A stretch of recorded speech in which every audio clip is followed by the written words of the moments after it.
ज्ञान बड़ा सहज है, ज्ञान भी सहज है, और जो सहज स्वभाव संस्कार वाले होते हैं, जन्म जन्मांतर के सरल संस्कार के स्वभाव संस्कार पड़े हुए हैं, सरल चित्त हैं, भोले भाले हैं, उनके लिए याद भी बड़ी सहज है।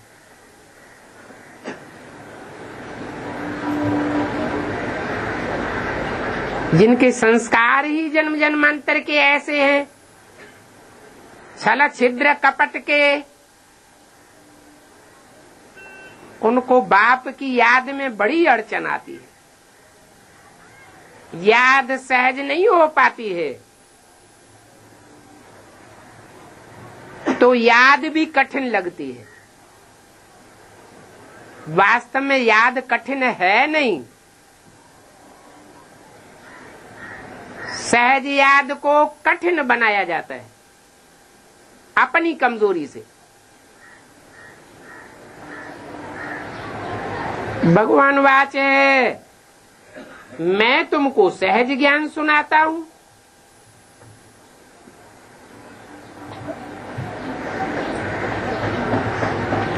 फिर ऐसे क्यों कहते हैं कि बहुत कठिन है, बहुत गुह्य है।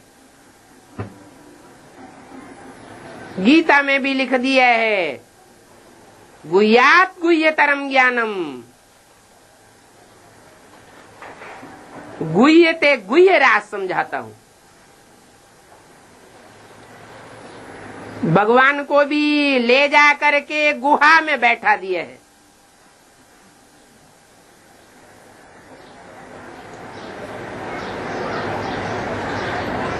कि ज्ञान देने वाला बाप खुद ही गुफा के अंदर घुसा बैठा है।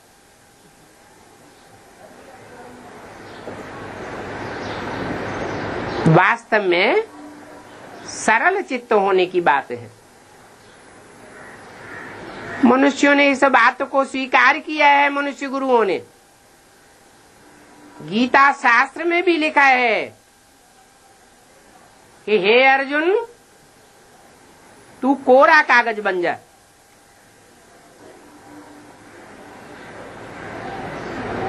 जो भी दुनियावी रीत से तूने समझा है, सुना है, पढ़ा है, वो सब भूल जा, मेरी बात सुन।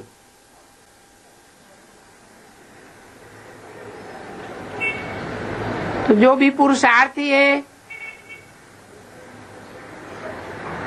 उनको पहले भगवान के सामने स्वयं सरल चित्त होना चाहिए। जो सरल चित्त होगा,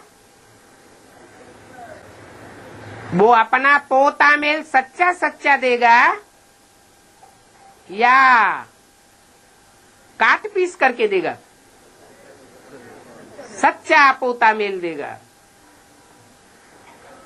हृदय खोल करके रख देगा,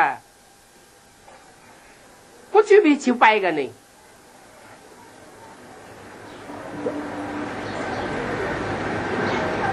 तो शास्त्रों में लिख दिया है, भक्ति मार्ग के शास्त्रों में सारी बातें लिखी हुई हैं।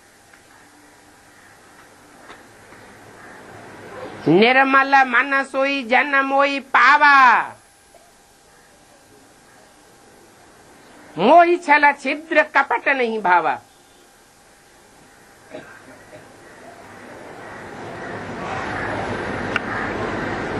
छल छिद्र कपट करना ये रावण का खेल है।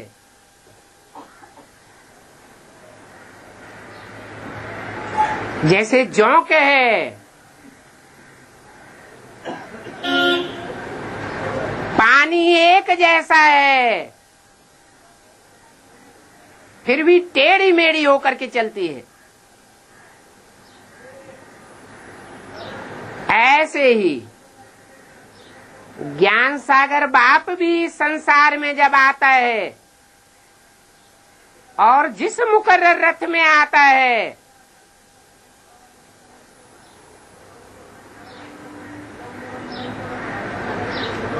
सहज और साधारण है।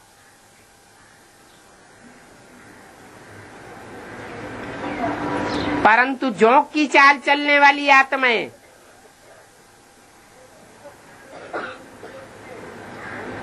उसे भी टेढ़ा मेढ़ा समझ लेती है।